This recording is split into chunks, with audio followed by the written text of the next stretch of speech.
Bienvenidos nuevamente a una nueva edición de Bioeconomía TV y hoy queremos hablar de uno de los tantos temas del momento que andan dando vuelta que tiene que ver con la biotecnología y cómo está ayudando a resolver los principales desafíos que tiene la producción de alimentos, materiales, combustibles, químicos, etcétera, y todo esto que el mundo de la bioeconomía engloba.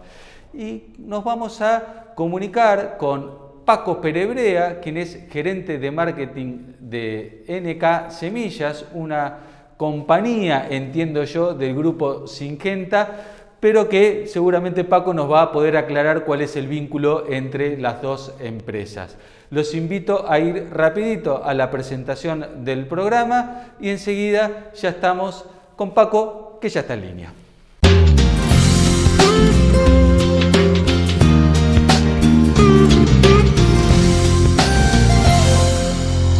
Porque sos de la tierra de la mejor carne del mundo. Carne que elige tu carnicero amigo. Carnicero que sabe que viene de las mejores vacas. Vacas alimentadas con los mejores pastos. Pastos que crecen en nuestros campos. Campos que tienen la mejor tierra. Tierra que nutrimos con urea. Somos de la tierra del alimento. Y en ese origen está todo. Profértil. Vida para nuestra tierra.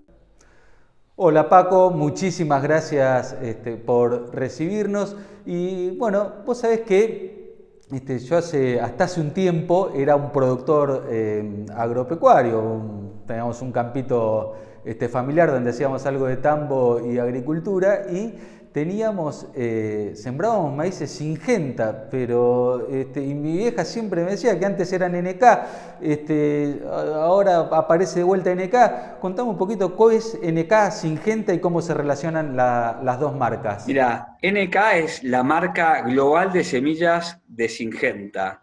La verdad que en los últimos años habíamos dejado de utilizarla acá en Argentina y en algunos países del mundo también, y a partir de este año, del 2020, Syngenta decidió relanzar la marca NK en Argentina, en Latinoamérica y en el mundo, ¿no? Y entonces es por eso que volvimos con NK a todos los productos de semillas. Y bueno, ¿no? uno de los temas por los cuales queríamos conversar con vos es porque venimos hablando y escuchando del maíz tardío, Entonces, para el que no es productor agropecuario, mucha gente que nos sigue muy vinculada a todo lo que es la originación de biomasa. ¿Qué es el maíz tardío? ¿Y por qué es tan importante en el sistema agrícola o para la sustentabilidad del sistema agrícola? Mira, el maíz tardío, históricamente el cultivo de maíz se sembraba en zona núcleo maicera, por decirte Venado Tuerto, norte de la provincia de Buenos Aires, sur de Santa Fe, y en el este de Córdoba se sembraba en septiembre, era la fecha temprana y la fecha que se sembraba. La verdad es que con el ingreso de la biotecnología, el cultivo de maíz empezó a tener mayor flexibilidad. ¿Y qué quiero decir con esto? Con el ingreso de Víptera, por ejemplo, que te da protección contra lepidópteros y contra cogollero, empezó a abrirse la ventana de poder sembrar. Entonces ya no sembraba solamente en septiembre, sino que era posible que sembremos fin de noviembre y en diciembre. Y eso lo que trajo aparejado es, primero, que se sumen un montón de hectáreas de la provincia de Córdoba, del norte, tanto del NOA como del NEA, con hectáreas de maíz, y eso empezó a crecer tanto que, por ejemplo, la campaña pasada se sembró más maíz tardío que temprano. Para darte una relación, se sembró 45% de temprano y 55% de tardío.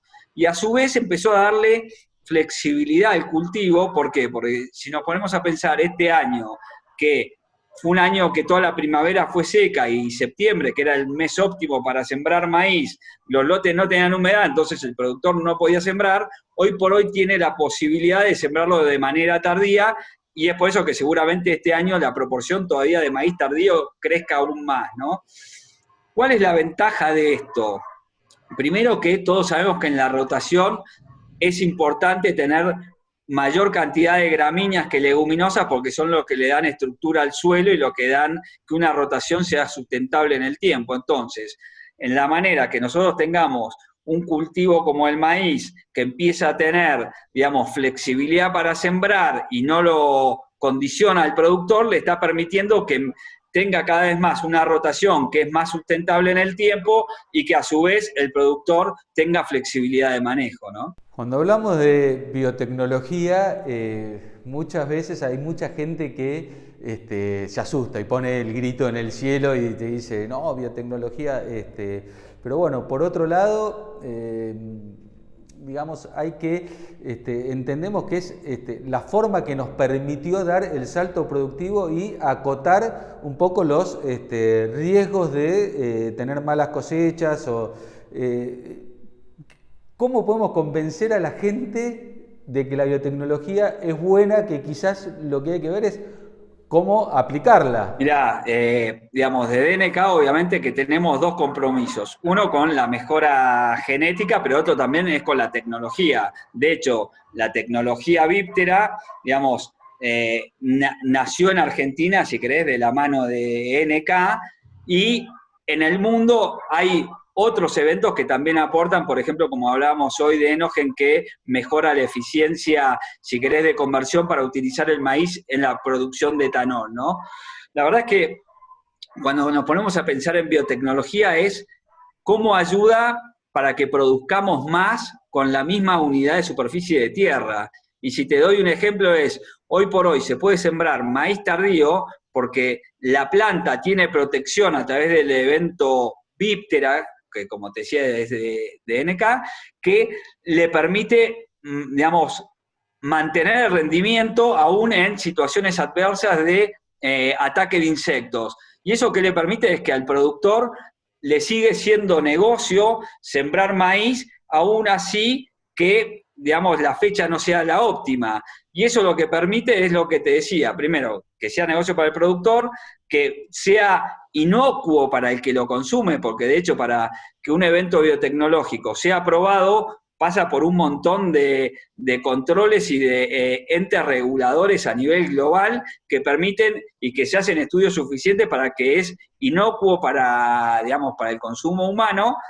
Entonces, justamente lo que tiene es que te permite, si querés, poder llegar con un producto al cliente final, o sea, al consumidor, con un costo aceptable que también lo pueda pagar y que toda la cadena de valor de la producción siga siendo rentable y se alinee en ese sentido, ¿no? Entonces, la verdad que yo si fuera consumidor, y de hecho nosotros como empleados de NK, si querés, vamos a los laboratorios de biotecnología y entendemos cómo se hacen las cosas, y obviamente que nos quedamos tranquilos porque, digamos, en eso los gobiernos son muy proactivos en cuidar que al consumidor no se vea afectado y no tenga consecuencias, ¿no? Y además, bueno, este tipo de eventos, ¿no? Al tener tolerancia a insectos o tolerancia a algún ataque de hongos, en definitiva, estamos ahorrando insecticidas o fungicidas, con lo cual estamos dándole sustentabilidad un poco al sistema.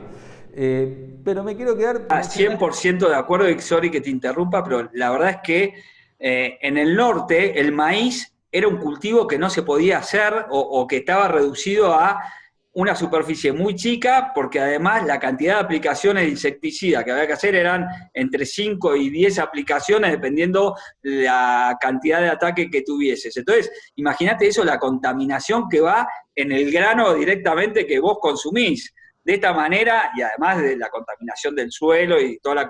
Entonces, claramente tiene ventaja desde el punto de vista de productividad, pero además también de sustentabilidad y de no utilización de productos químicos para controlar insectos, ¿no? Hace un ratito mencionaste la tecnología Enogen, que entiendo que acá en la Argentina no está, ojalá llegue algún día. Nosotros, bueno, yo estoy en el portal detrás, la conozco, pero me encantaría que la puedas explicar para que la conozca un poco mejor la gente, que es fantástica. La tecnología Enogen lo que hace básicamente es mejora la convertibilidad de grano, si querés, en energía, tanto para alimentos, alimentos sí, de rumiantes, digamos, de bovinos, de cerdos, y que genera esa conversión cárnica, pero también en plantas de etanol. Cuando uno cosecha el maíz en grano y se lo entrega a la planta que convierte eso en etanol, hace que el proceso sea más eficiente y por ende sale más barato producir etanol, ¿no? Y digamos, sale más barato producir energía. Entonces, piensen que un evento como este mejora la eficiencia de conversión, como te decía, para una planta de etanol o para la conversión de alimentos en un tambo, en una producción de cerdos o en el engorde de novillos a corral. Entonces, la verdad que es una tecnología muy buena y me imagino tu pregunta va a ser ¿cuándo la traen a Argentina? Lo que tiene el etanol o lo que tiene Enogen es que requiere que sea un modelo de negocios que uno vaya desde el productor hasta el que la utiliza y que eso tenga una trazabilidad para que no se contamine, por dos motivos. Una, porque si no, estamos mandando a algún mercado y mezclamos una tecnología con un producto que no la tiene, entonces estamos contaminando el producto que no la tiene por más que no querramos. Y por el otro lado también, si mezclamos un maíz que no es Enogen con el Enogen, el que compra para etanol le estás vendiendo un producto contaminado que no le genera la ganancia que tiene que, o la eficiencia de costos que le tiene que dar, o lo mismo si la quieren utilizar en un tambo o en un feedlot o en un engorde de cerdos, el que compra ese maíz, digamos, le venderías un maíz contaminado que no engorda los kilos que debería engordar el chancho o los litros de leche que tiene que producir la vaca o los kilos de carne que tiene que producir el novillo. Entonces, la verdad es que lo estamos armando, pero requiere todo un proceso, si querés, de seguimiento y de trazabilidad desde origen, que es bastante más riguroso, y entonces eso hace que por ahí la cantidad de productores que quieran sembrar Enogen se reduzca porque, nada, es una especialidad, ¿no? Vos te voy a hacer un comentario que fue lo que a mí más me atrapó de la tecnología, es que la semilla tiene incorporada la alfa-amilasa, que es la enzima que se utiliza en el proceso de producción de etanol, que permite el trabajo de las enzimas para convertir el almidón del maíz en lo que es sacarosa, que después puede ser fermentizado para hacer el alcohol. Y justamente lo que hace es evitar la importación de enzimas. Entonces es más dinero que queda en el área local, porque, digamos, la semilla transmite la alfa-amilasa al grano, ¿no? Y ese es un poco los conceptos de la bioeconomía, de tratar de fortalecer o que la naturaleza haga los procesos biológicos para facilitar en cascada. Eso fue lo que más me atrapó, que me encanta, pero te quiero preguntar, bueno, ¿qué otras tecnologías o qué otros paquetes tecnológicos vos ves que están evolucionando hoy ya acá en la Argentina, los cuales vos les ves como más futuro, o hacia dónde apuesta NK? Mira, NK obviamente a que apuesta a la tecnología y a la biotecnología. Si me preguntás nosotros lanzamos hace no tanto Víptera, que es un evento biotecnológico que cambió el maíz como cultivo.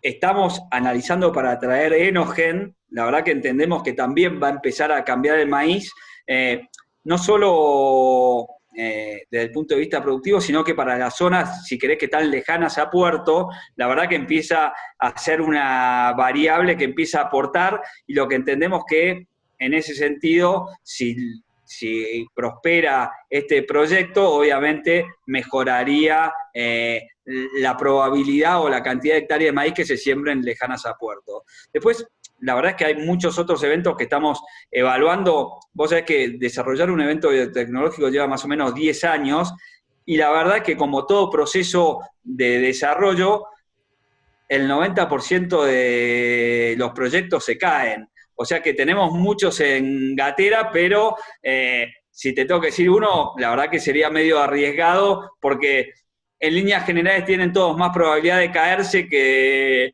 de resistir, y va a quedar uno solo que seguramente sea lo que lancemos en los próximos años. Eso para maíz. Después estamos haciendo lo mismo en soja, ¿no? Digamos, creo que los dos cultivos más importantes en cuanto a biotecnología son la soja y el maíz, y la verdad que en ese sentido nosotros este año en febrero fuimos con un grupo, si querés, de periodistas también a Raleigh, a RTP, que es el Centro Biotecnológico donde desarrollamos todos los eventos. Y la verdad es que la cantidad de plata que empresas como la nuestra invierten para generar eventos biotecnológicos, te digo que vos vas ahí y te das cuenta y entendés por qué hace falta masa crítica de inversión, porque como te digo, hay muchos proyectos y de hecho hasta la mejora no viene solamente por un evento tecnológico, sino también por la mejora de los procesos. Hoy por hoy, el mapeo del genoma y el mapeo, digamos, de qué manera se puede hacer más eficiente el proceso de conversión a través de la biotecnología, la verdad que la edición génica, tenemos un montón de proyectos que van en paralelo que nos ayudan a traer lo que al final buscamos, ¿no? O una mejora en genética o una mejora en biotecnología, pero que termine dándole mejor rentabilidad o mayor rentabilidad al productor, y en la medida que eso, tanto para maíz como para soja, aumenta la rentabilidad, es lo que termina entregándole al país que sea competitivo y que pueda, digamos, generar un bienestar para todos, ¿no? Sin duda, y bueno, uno de los temas que vos mencionaste es el norte y cuántas posibilidades tiene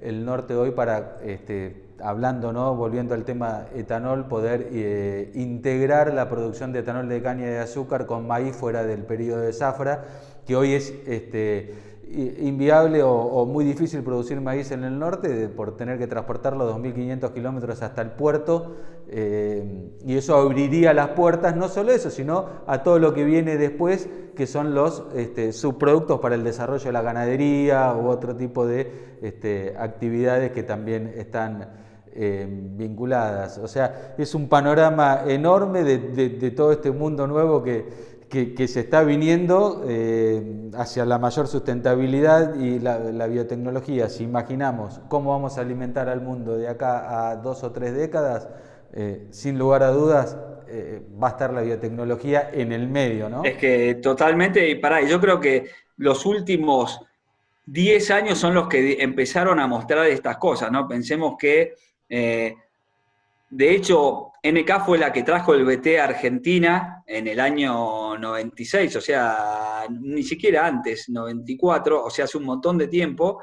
Después apareció la tolerancia al glifosato, que empezó a darle herramientas con el maíz, después Víptera, y todo eso de la mano de ir creciendo, digamos, la superficie y la competitividad del maíz como un todo. Yo me acuerdo que en el norte, tanto en el NOA como en el NEA, la verdad que el cultivo de maíz estaba muy restringido, y hoy por hoy una parte muy importante de la superficie de maíz se está sembrando en Santiago del Estero, en Chaco, entonces mismo en Salta. La verdad que el cultivo de maíz ha crecido mucho de la mano, por un lado, de la mejora obviamente de la genética, porque tiene que ser competitiva para poder seguir creciendo y capturando espacios, pero también de la biotecnología, que es lo que apalanca la genética, ¿no? Sí, y ahora esto nuevo que está apareciendo en los últimos meses de cumplir un servicio ecosistémico capturando carbono de la atmósfera en el suelo a través de las buenas prácticas y cobrando una renta por eso. Así que la verdad que, bueno, yo te agradezco, Paco, enormemente por este rato, por darnos un pantallazo biotecnológico que siempre es bienvenido, y te invito también a seguir conversando en el futuro para ver cómo viene evolucionando todas estas tecnologías que vienen, la verdad, creciendo a paso exponencial. Emiliano, un placer, y cuando quieras, te agradezco la posibilidad de poder conversar sobre estos temas. Agradecemos a Paco por prestarse a conversar con nosotros, y como siempre los invitamos a darle like a nuestros videos y podcast y a suscribirse al newsletter para no perderse ninguna novedad del mundo de la bioeconomía, y seguirnos por las redes sociales que ven en pantalla. Muchísimas gracias por acompañarnos y los esperamos la semana que viene.